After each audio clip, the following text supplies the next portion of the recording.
The normal distribution is a mathematical concept. For example, like Pythagoras or pi, it's a mathematical idea that has a close representation in naturally occurring phenomenon. For example, imagine a group of 1,000 children, and if you would all line them up on a football field according to their height, then you would find out that you'd have a lot of kids in the middle that are of average height, right? Then if you go to the left, you'd have some kids that are shorter, and if you go to the right here, you have some kids that are taller than average. And then you might have some very, very tall kids, but there would only be a few. And you might also have some very, very short kids, but there would also be only a few very short kids. So the distribution of height in this population would follow a normal distribution. You might have also heard the term bell curve. Now what is really neat about the normal distribution is that it has certain characteristics that are always the same.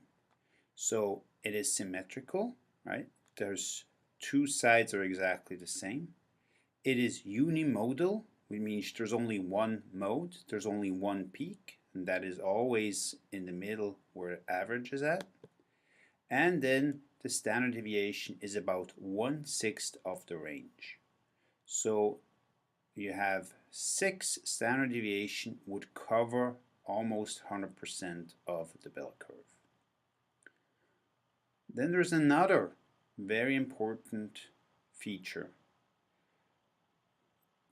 We know that if we look at the average and we subtract one standard deviation and we add one standard deviation, that gives us a range here that would cover 68.26% of all the children.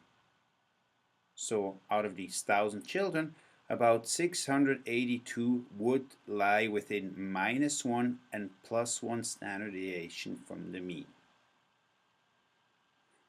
And at the same time, if we subtracted 2 standard deviations and added 2 standard deviations, this range here, this would cover 95.46% of the students.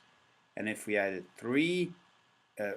subtracted 3 standard deviation and add 3 standard deviation, this would give us the range that would cover 99.73% of all the students. And these are constant phenomena. So it doesn't matter if it's height of children or weight or IQ or another feature, a variable that's normal distributed. Every time you know, as soon as it's normal distributed, we have 68% of the values within -1 and +1 standard deviation away from the mean. And conversely, -2 and +2 standard deviations is 95.46%, and -3 and +3 standard deviations is 99.73%. Right? Depending on your sample size, it won't be exactly that number, but it will be pretty close to it.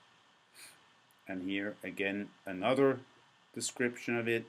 Right, we have 34% are between the mean and -1 standard deviation, and because it's symmetric, we also have 34% at between the mean and +1 standard deviation. Right, and then if we add these two areas below the curve here, we get that 68.26%. Then if we add another standard deviation, so between 1 and 2 standard deviation, there's 13.6% of the total population. And then between +1 and +2 standard deviations, there's also 13.6. So if we add the 13.6, the 34, this 34, and the 13.6 here, if we add all these up together, then we get that 95.46%. And the same thing would be the case between -2 and -3 standard deviations, and +2 and +3 standard deviations. So if we added all these up together, then we have 99.73%.